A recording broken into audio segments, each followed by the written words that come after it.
And hello again from Lower Manhattan. We're currently on the northbound side of the Westside Highway. And for those who are familiar with the city, that's the north-south running highway on the west side of Manhattan. And the important part of that is, of course, it runs literally right up against the Hudson. Now, the Hudson River did flood late last night and into first thing this morning. It has since receded, but look at all the debris that it has left behind. Everything from papers and cups to cans and pieces of styrofoam, and of course you're probably noticing a lot of foliage in here as well. Well, what was foliage now leaves. We knew that would be an issue with all the foliage that was still left on the trees down here in New York City.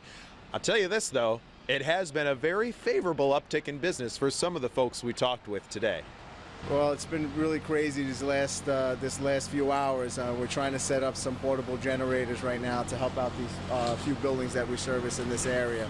Besides the entire Lower Manhattan power being out, I mean, all of these basements are completely flooded with water, all the way up to the ceiling height of the basement. And of course, on the other side of the coin, building owners like Kip White have an uphill cleanup battle ahead of them.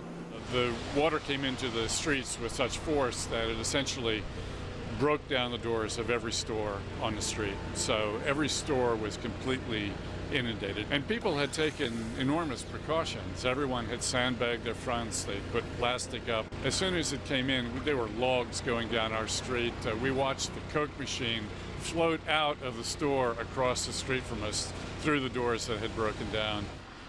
Well, cleanup efforts may be well underway here in Lower Manhattan, but everybody I've spoken with today has given me the general sense that they're expecting to be out of business and business not returning to normal for at least the next few days. Reporting from the Westside Highway in Lower Manhattan, I'm CNY Central First Alert meteorologist Matt Stevens.